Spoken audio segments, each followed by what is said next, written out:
Hi, what's going on everybody? It's Dr. Hyena and I'm back with another video. This one, I'm gonna make this one public because I'm not really teaching anything here. Um, so this one, it's kind of like a product review video, sort of, and then kind of explaining, what I've been doing, right? Um, so for those of you who are interested uh, in my art lessons, so to speak, which are up on my business website, right? You're probably wondering what I've been doing since I haven't uploaded, a new paid tutorial for quite some time. And it's probably a good question. So I have noticed more and more people, who are like DMing me on Discord and stuff that are like interested in learning, my skill set. So I thought I'd make this video to update you guys. So over the past few months, I have been quite busy with, college preparation, final exams for high school, and of course, I went to Florida to visit some colleges in real life. Some of them look great. I even got into one there, so hey, might even be going there, which is great. And while I was there, I did some artwork, as you can see. So actually, this I did when I got back because I had plenty of reference photos. But this hyena right here, this snoozing one, I drew it while it was right in front of me at Busch Gardens. I believe this one's name is Tamu. I think she's like one of the older female hyenas there. But yeah, I just wanted to show this because it's a very very special experience. I'd even say a privilege to be able to draw animals from life while they're right in front of you. Ever since I was a little kid, I've always loved animals. I've always loved going to zoos. I even went to Africa once, which I mean that was awesome on safari, right? But more recently, I have been getting into drawing animals again from life while they're right in front of you, and it's such a different experience from, like say drawing from a photograph because you can move around, you can see more angles, you can see the animals moving around. So I definitely, sorry, this thing's just bothering me. I definitely recommend it, for anyone who wants to go into wildlife artwork. Even if you're just drawing like foliage, like say trees, bushes, stuff like that, drawing from life can definitely help you there too. And let's see, what else did I do? Oh yeah, so this one, big cats are obviously a lot harder to draw than hyenas. Or well, I mean, everyone's got their own areas of expertise. But overall, I wasn't a big fan of this one at first, but now I kind of am. Like, I do like how this turned out. I was kind of playing around with complementary colors, like the yellowish areas and the violets. Those are complementaries, the orange and blue. So complementary colors are basically like colors on the opposite sides of the color wheel, so to speak. So like again, oranges and blues, yellows and purples, green and red. And you're probably thinking, when am I ever going to use this in like a realistic scenario, right? Well, they're all around you in nature. There's like say a red apple growing from a green tree with like, green leaves around it, right? Even, in some, depending on the lighting situation, sometimes you'll have like cooler shading like this and then warmer highlights. So yeah, I mean, complementary colors are something that's pretty much all around us in nature. So even if you're doing a realistic looking piece, you can still integrate those and that'll help your artwork really stand out. All right, so I only got to do two sketches in here, unfortunately. While I was on the trip, I only got this like later into the trip, like I think my third to last day there. So yeah, but I was glad to be able to do any at all. And if I am moving out there, I'll definitely probably even record myself doing this, and then put that on my website because there are certain things you have to remember when you are drawing animals from life. and like how it's different from drawing from a photograph. So if you want to see more of that, let me know in the comments. I'll be happy to do that. And then here, I just had some free time during study hall at school. I haven't really gotten any big assignments yet, and the small assignments I had already gotten done basically. So I just had some time on my hands, and I was like, hey, why don't I just do some sketching and watercolor painting? And that's exactly what I did. So I did have some, or not some, what am I talking about? I had lots of reference photos from Busch Gardens and from my trip in general. So I wanted to, put them to use, right? So I did a couple of, pretty loose sketches, as you can see. Like, I kept the line work like very loose. And, to some people that would probably seem like, oh, you're just being, messy and lazy. But no, I feel like it really does have its own style. Especially some other artists I've seen, such as like Aaron Blaze, for example, right? They make it work really well. And I don't mean to sound, what would you say, egotistical or anything, but I feel like I really have been getting better at doing that too, like pulling off that loose, yet still nice looking artwork aesthetic. And that's definitely something I'll be teaching on my website soon enough.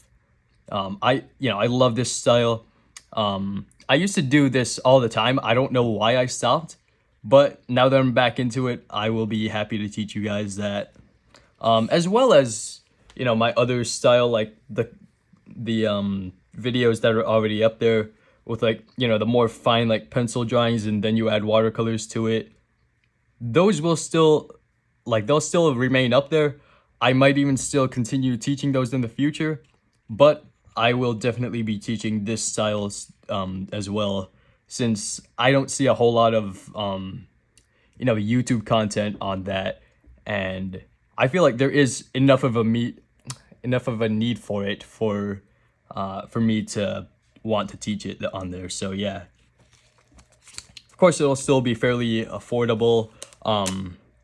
Probably just like with the other videos that are already up there. So like the drawing portion being like about $10, and then the painting part being maybe like 15. And again, I am keeping the prices, fairly low, because I feel like honestly art education has become very, very, very expensive these days, and I want to provide an affordable resource for those who are interested in learning. So yeah. All right, so again, I bought these while I was out in Florida, from a place called Blick Art Store. However, if I can find these online, I will be sure to put the links to them on my website, so you can, just order them from like Amazon or something. Although I do already have some for that. But the reason I am saying this is because this set, okay, the colors, I did have a couple of gripes about it. So, for the most part, this is a very solid set. You've got your cool yellow, warm red, cool red, warm blue, cool blue, cool green, warm green. You get the idea. Yellow ochre is always nice. Burnt sienna is great. So these two are the ones I kind of had a problem with. You see, ivory black, now it can be useful in watercolor painting. However, oftentimes, if you paint with just black, it's not gonna end up looking very good in most cases. Oftentimes, especially if you try to mix it too much, it'll dull your colors. And oh yeah, the other thing you have to be careful with that kind of messed up this one. So these pens are waterproof pens. They have waterproof ink and all that, right? The pens I used for this one, you see, they said they were waterproof, but they weren't. And the problem with that is I was already, out in the field sketching. Like, I didn't have time to, test it. But yeah, you really do have to test it before you go out into the field and use it. Or even not out into the field, like if you just use it at all, you're gonna want to test those things first. But this brand, the Micron brand, they are actually like very much so waterproof. And see, that's why that one got messed up, whereas this one, you can see the colors aren't all smeared all over the place, right? They aren't like grayed down to much of an extent at all. In fact, they're pretty much just how I wanted them to be for this piece. As well as these ones. So yeah. Let's see what else. Oh yeah, the other really good thing about this set is, let me just get it open. There we go. All right, so this one comes with a water brush. Now, you're probably thinking, oh, isn't that gonna be a bit messy? It's gonna, spill all over the place. Well, actually, no. I took this like on the plane and everything, and the whole time it stayed like basically completely sealed, and it hasn't gotten anything wet at all. So I mean, I'm glad.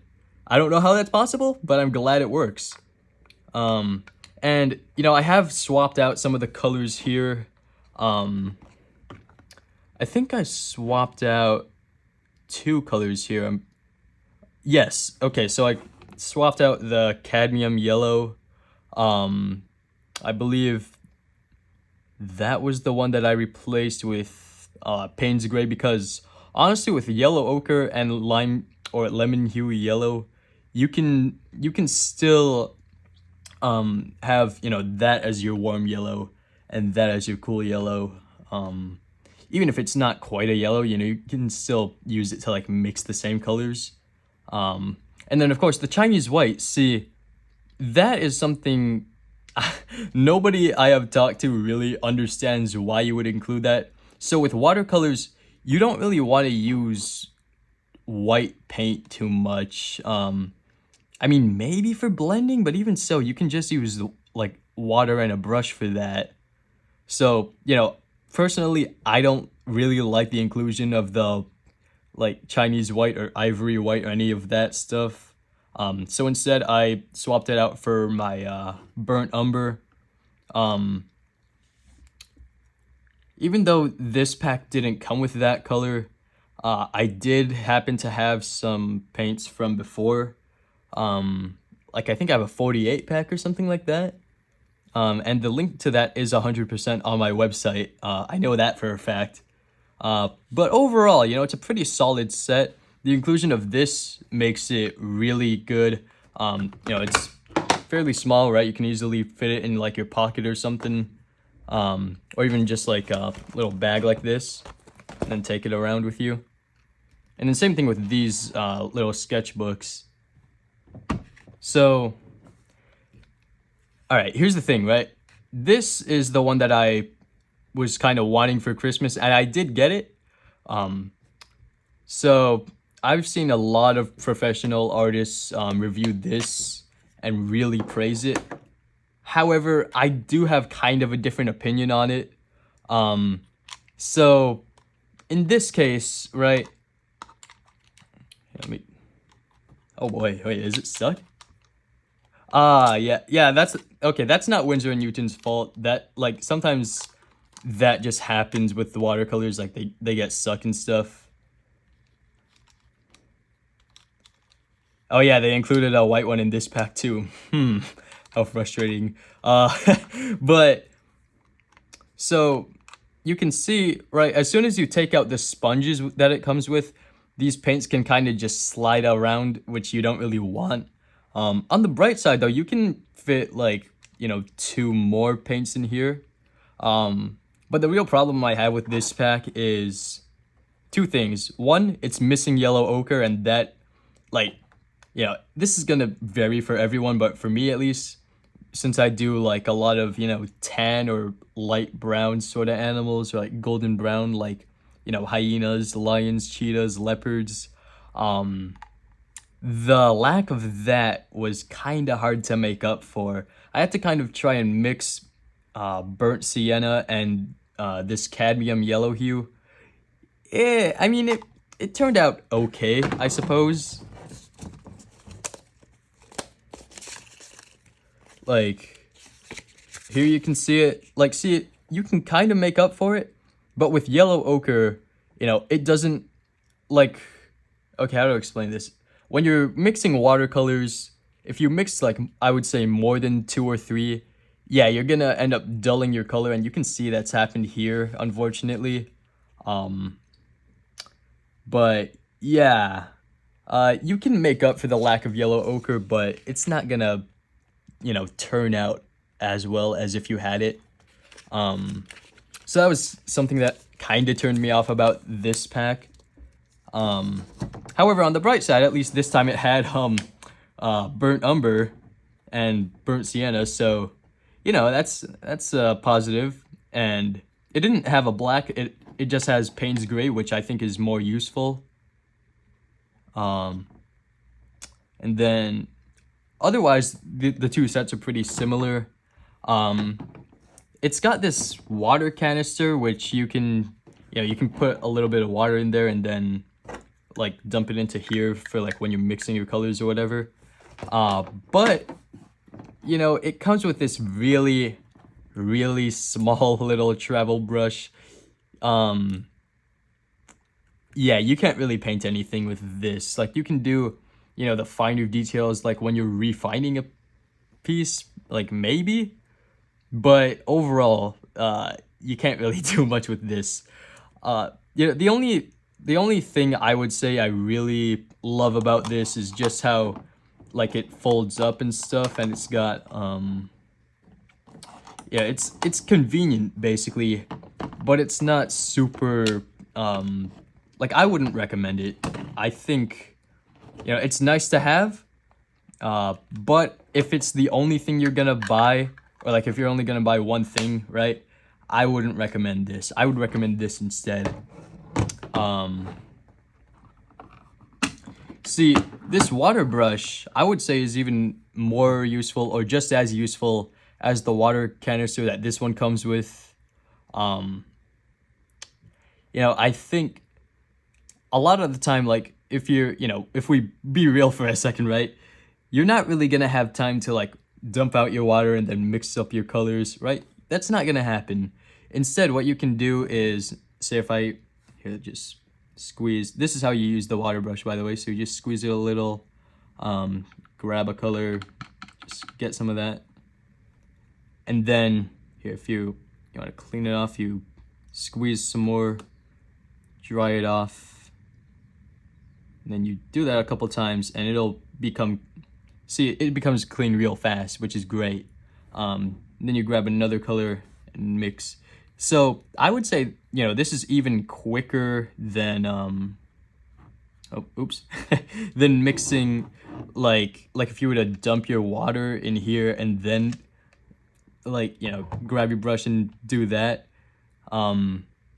Like with this, you know, you don't have to dump it out, right? You can easily just squeeze more water if you want it, if you want your paint to come out lighter, or if you want like less of that color, you know. So for that reason, while I do like both packs, both have their pros and cons, unfortunately, with the color choices, I think this one gets a solid 8 or 9 out of 10, thanks to the inclusion of this water brush, knocking it up like a point or two, if I'm going to be honest. I found it extremely useful both in the field, drawing those animals, and at home, or, well, in my case, at school, but you get the idea. And that's the other thing with the water brush, it's super easy to like get your point nice and fine again. Whereas with other brushes, if you forget for even just a few minutes, they can dry out and the bristles will like never be the same again. But with this, no matter how many times you use it, as long as you like wet it and then just like make the point nice and sharp, that's very easy to do in comparison. So I thought I would just give you guys that quick little video. Again, expect more art tutorials up on my website. Probably same format as before again. Obviously bigger pieces than this. Although I somewhat take that back. I will be doing some content that's kind of like this, like you'd be buying, multiple or one video showing like how to do multiple poses for certain animals, like hyenas I think are a great example because they have like some very funky proportions and locomotion, so it might be hard to like figure out like with your imagination, oh, how do I pose them, like how do I make these proportions go into this position, right? So that's what I'm going to be teaching with these kinds of smaller, looser sketches. Again, like it's pretty small, this sketchbook, but it's very, very handy for practicing, and also when you go out into the field to just draw from life or whatever. So yeah, expect some videos with that kind of content, as well as stuff like what I was doing before. And also, I've noticed a lot of people are interested in possibly learning 3D modeling. Now, I'm going to be honest, it's probably going to take quite a bit to, set up those kinds of courses, because it'll require, let's just say, like a lot more preparation than this does. I've kind of been taking a break on like a small hiatus from modeling and texturing and all that. I've been doing some animating here and there, which I also plan to teach. I think, that's something that a lot of people would benefit from learning. But modeling, I would say it's easy, like it's not super difficult to learn, but it does take learning, if that makes any sense. Like you do have to put the time and effort in. And then obviously, you could imagine like the same thing goes for teaching it. So yeah, I'm not saying I'm not going to teach it. Of course I am. Probably during the summer when I actually do have the time to, prepare all that. But yeah, I'll probably go over how to make a model, how to texture it, how to rig it, and how to animate. So with animations, I'll probably do like walk cycle, idle, running, trotting, and maybe some combat related stuff. So yeah. All right, I hope you guys enjoyed that. Hope you're excited for these courses, and I will see you guys in the next video. So till then, take care, peace out, and goodbye.